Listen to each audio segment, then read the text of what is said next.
Assalamu alaikum. I am Tanzila Khanam and this is the series about understanding psychological disorders.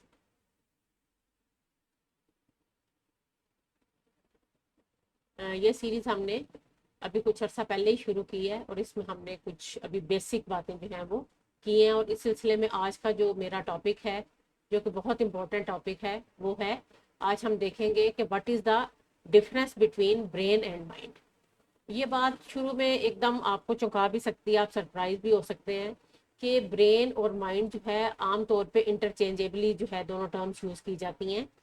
और एक layman language में brain and mind को एक ही meaning में लिया जाता है, मतलब इनमें कोई बहुत ज़्यादा फ़र्क समझा नहीं जाता। लेकिन जब हम साइकोलॉजिकल डिसऑर्डर्स के कॉन्टेक्स्ट में बात करते हैं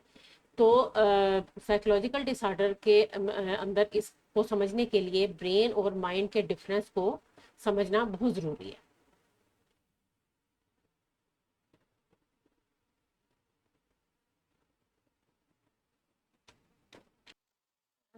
ब्रेन जो है, ब्रेन हमारी बॉडी का एक ऑर्गन है, बिल्कुल उसी तरह जिस तरह हमारे दूसरे ऑर्गन्स हैं, जैसे हमारा नाक, कान, हमारे हाथ वगैरह।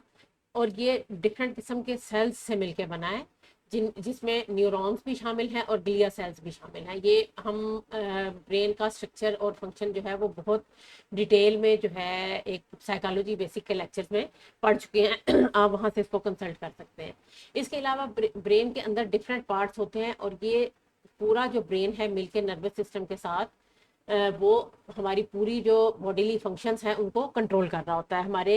वॉलंटरी एक्शंस को भी, हमारे इनवॉलंटरी एक्शन जैसे हमारी ब्रीदिंग है, हमारा हार्ट रेट है, इन सब चीज़ों को ब्रेन कंट्रोल कर रहा होता है।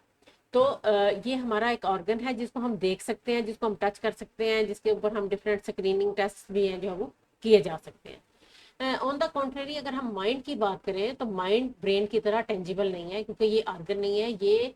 ब्रेन का जो फंक्शन है उसको हम माइंड कहते हैं।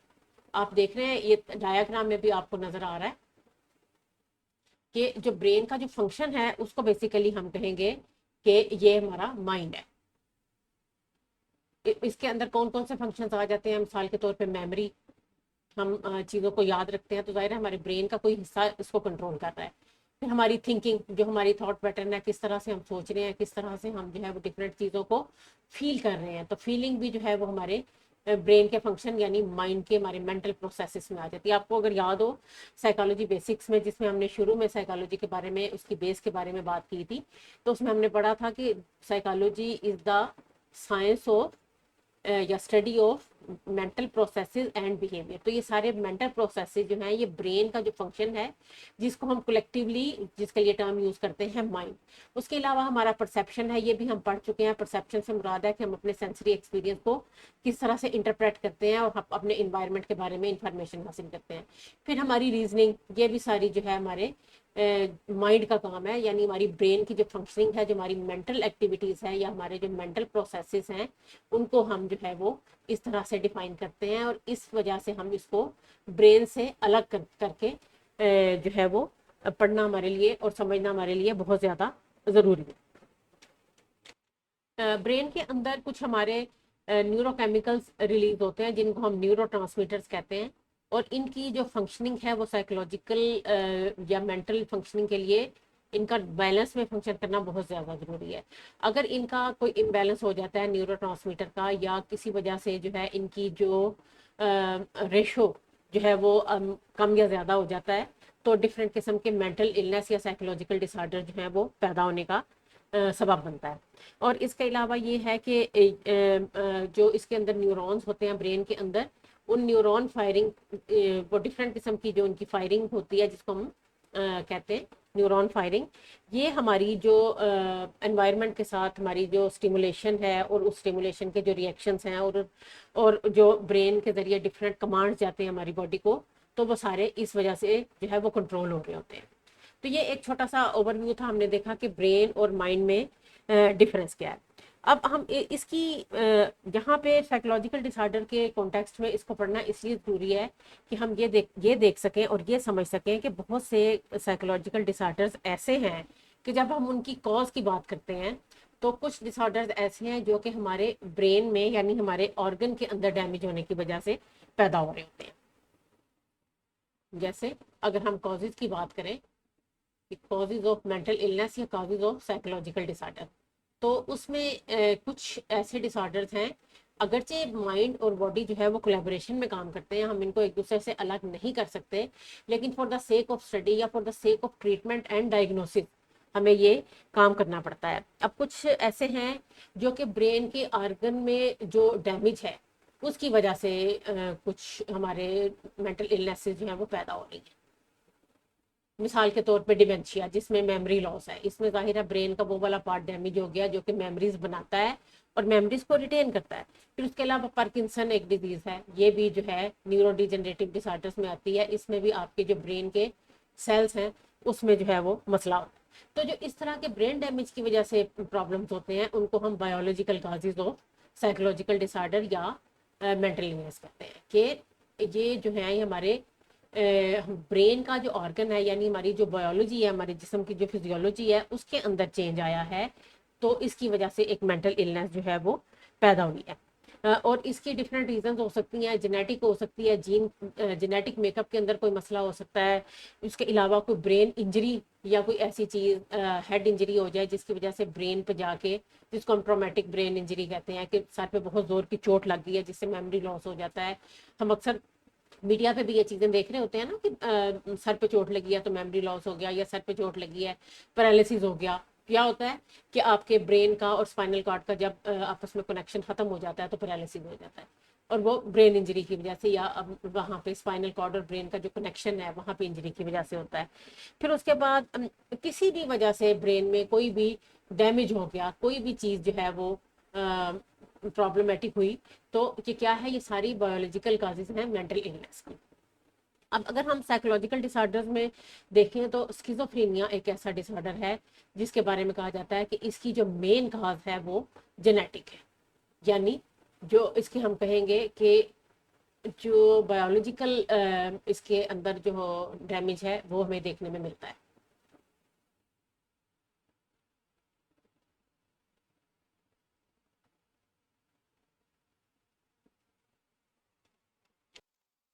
ये देखिए, ये एक क्रॉस सेक्शन है एक स्किज़ोफ्रेनिक ब्रेन का और एक हेल्दी ब्रेन का। इसमें हम आप देखें कि इसमें हमें फ़र्क नज़र आ रहा है कि आमतौर पे जो स्किज़ोफ्रेनिक माइंड होता है उसमें जो ग्रे मैटर है ब्रेन का, हमने ये पढ़ा था कि ब्रेन जो है दो तरह के मैटर से मिलकर बनता है, ग्रे और वाइट। तो इसके अंदर एक हमें वाज़ेह चेंज नज़र आ रहा है कि एक नॉर्मल हेल्दी ब्रेन में और एक स्किज़ोफ्रेनिक ब्रेन में। तो इस तरह से इसलिए हम कहते हैं कि ये जो आमतौर पे इसका जो स्किज़ोफ्रेनिया का जो कॉज है बायोलॉजिकल है। नो डाउट कि एनवायरनमेंट बहुत इंपॉर्टेंट रोल प्ले करता है, लेकिन इसके अंदर एक ऑर्गेनिक डैमेज होता है। फिर इसी तरह हम देखते हैं कि ओसीडी जो है वो एक बहुत सीरियस जो मेंटल इलनेस है। तो अगर नॉर्मल रेंजेस में रहे, कम माइल्ड रेंजेस में रहे, तो इसका सिर्फ उससे इलाज हो जाता है थेरेपी से। लेकिन अगर इसका जो है वो सीवियर फॉर्म में चला जाए या इसकी इंटेंसिटी ज़्यादा हो जाए, तो वहाँ पे फिर जो है वो उसकी ज़रूरत पड़ती है ट्रीटमेंट की, मेडिकेशन की।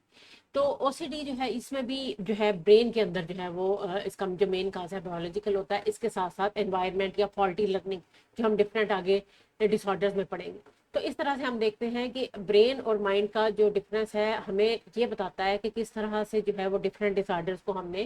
डायग्नोज करना है और किस तरह से उनको हमने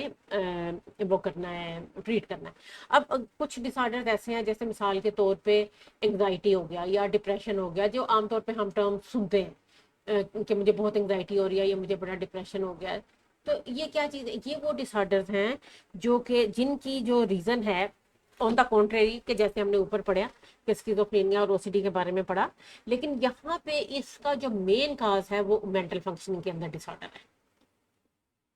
यानी जो मेन काज है वो मेंटल डिसफंक्शन, ब्रेन की जो नो डाउट के ब्रेन के अंदर चेंजेस आती हैं, जैसे मैंने आपको बात की ना न्यूरो की, तो उसके अंदर जो है वो डिफरेंस आता है। जाहिर है अगर आप एक नॉर्मल ब्रेन लें और ऐसा ब्रेन लें जिसको पेशेंट को जो क्लिनिकल एंग्जाइटी या क्लिनिकल डिप्रेशन है, तो दोनों के ब्रेन की जो फंक्शनिंग है या मेंटल फंक्शनिंग है उसमें नो डाउट फर्क होगा। लेकिन इसका जो मेन काज है यानी मेंटल डिसफंक्शन, या आप इसको ये कह सकते हैं कि फॉल्टी थिंकिंग पैटर्न, कि किस तरह से जो है वो इंसान की जो सोच है वो एक नॉर्मल पैटर्न पे काम नहीं कर रही, वो नेगेटिव थॉट्स के अंदर चला गया है और पॉजिटिव थॉट्स को उसने ओवरलुक कर दिया है, पॉजिटिव चीज़ों को ओवरलुक कर दिया है। तो इस तरह से इस तरह के जो डिफरेंट साइकोलॉजिकल डिसऑर्डर्स या मेंटल इलनेसेस हैं वो मेंटल डिसफंक्शन की वजह से पैदा होती हैं। तो अगरचे हम ब्रेन और माइंड को अलग अलग नहीं कर सकते, लेकिन क्योंकि ब्रेन डिसफंक्शन और मेंटल डिस्टॉर्शन जो है वो दोनों साइड बाय साइड चलती हैं। अगर किसी के ब्रेन में कोई मसला है तो नो डाउट उसकी मेंटल फंक्शनिंग जो है वो भी डिस्टॉर्टेड हो जाएगी। फिर उस तरह हमारे जो मेंटल इश्यूज हैं वो हमारे ब्रेन की जो केमिस्ट्री है, जिसको हम न्यूरो केमिस्ट्री कहते हैं, जिसको हम न्यूरो ट्रांसमीटर का बैलेंस कहते हैं, उसको इफेक्ट करता है। लेकिन मेंटल इलनेस या साइकोलॉजिकल डिसऑर्डर्स में इस चीज़ को समझना कि माइंड और ब्रेन में क्या फ़र्क है, उसकी डायग्नोसिस और ट्रीटमेंट के लिए बहुत ज़्यादा ज़रूरी है। क्योंकि अगर आपने डायग्नोस कर लिया, ज़ाहिर है डायग्नोसिस के लिए डिफरेंट किस्म के टेस्ट हैं। अगर ब्रेन में कोई मसला है तो उसके टेस्ट डिफरेंट हैं, अगर मेंटल फंक्शनिंग में थॉट्स में कोई मसला है तो उसके लिए डिफरेंट किस्म के साइकोलॉजिकल टूल या साइकोलॉजिकल टेस्ट जो है वो यूज़ किए जाते हैं। ये भी हम साइकोलॉजी बेसिक्स के लेक्चर में पर्सनैलिटी टेस्टिंग के अंदर, इंटेलिजेंस टेस्टिंग के अंदर हम ये बहुत डिटेल में पढ़ चुके हैं। अच्छा, अब इसमें यह है कि अगर ब्रेन में डैमेज होता है, जहाँ पे हम देखते हैं ना कि कोई ऑर्गेनिक डैमेज है, ब्रेन के अंदर जो है वो मसला है, कोई ब्रेन इंजरी हो गई है या कोई जेनेटिक मेकअप में कोई प्रॉब्लम है, तो वहाँ पे हमारी जो फर्स्ट लाइन ट्रीटमेंट है, जो हमने सबसे पहले देखनी होती है या सबसे पहले अपने पेशेंट को या क्लाइंट को देनी होती है, वो क्या होती है? मेडिकेशन। तो वहाँ पे हम सबसे पहला जो इलाज है वो हम मेडिकेशन के जरिए करते हैं, क्योंकि ऑर्गन के अंदर या ब्रेन के अंदर जो डैमेज है उसको ट्रीट करना मेडिकेशन के जरिए ही पॉसिबल है। लेकिन जहाँ पे आप ये देखते हैं कि मेंटल डिसफंक्शन नज़र आ रहा है, जैसे मैंने अभी आपको ऊपर मिसाल दी, एंजाइटी या डिप्रेशन के अंदर आपका फॉल्टी थिंकिंग पैटर्न है जो आपके मूड को भी इफेक्ट कर रहा है और आपकी डेली लाइफ को भी इफेक्ट कर रहा है। तो मेंटल डिसफंक्शन की सूरत में जो ज़्यादा इफेक्टिव ट्रीटमेंट है वो आपकी साइकोथेरेपी है, कि जहाँ पे उसकी जो फॉल्टी थिंकिंग पैटर्न को जो है वो चेंज करने की और ऑल्टर करने की और उसको पॉजिटिव और हेल्दी साइड पे लेके जाने की कोशिश की जाती है और उसको पॉजिटिव कोपिंग जो है वो सिखाई जाती है। तो इस जगह पे जो है, तो इस वजह से आपको अब अंदाज़ा हो गया होगा, आपके यकीनन इस चीज़ को आपकी अवेयरनेस में इजाफा हुआ होगा कि किस तरह से जो है वो ब्रेन और माइंड जो आमतौर पे एक ही कॉन्टेक्स्ट में इस्तेमाल किए जाते हैं, क्या फ़र्क है और हम किस तरह से इस फ़र्क को मेंटल इलनेस को समझने के लिए और उसके इलाज के लिए यूज़ कर सकते हैं। आमतौर पे जो ये डिसऑर्डर्स होते हैं इनके लिए इन कोलैबोरेशन काम किया जाता है, जिसमें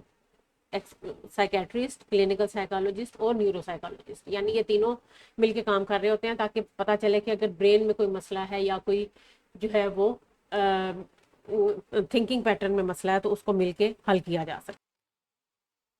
तो बहरहाल ये एक टीम होती है जिसके जरिए मिलके अगर ज़्यादा सीवियर डिसऑर्डर है, जो माइल्ड डिसऑर्डर है वो तो काउंसलिंग से या माइल्ड से साइकोथेरेपी से बहुत ज़्यादा जो है वो रिस्पॉन्ड करते हैं। अच्छा जो है वो ट्रीटमेंट जो है इसका, खासतौर पर डिफरेंट जो हम थेरेपीज आगे पढ़ेंगे तो उसमें हम देखेंगे कि हर डिसऑर्डर के लिए और हर इंसान के फैक्टर्स के हिसाब से और उसके प्रीवियस एक्सपीरियंसेस और उसकी कॉजेज ऑफ मेंटल इलनेस के हिसाब से डिफरेंट किस्म की साइकोथेरेपी जो है वो यूज़ की जाती है। तो इन वीडियोस में मैं एज अ क्लिनिकल साइकोलॉजिस्ट जो मेरा मेन फोकस है वो उन कॉजेज भी होगा जो मेंटल डिसफंक्शन से जो है वो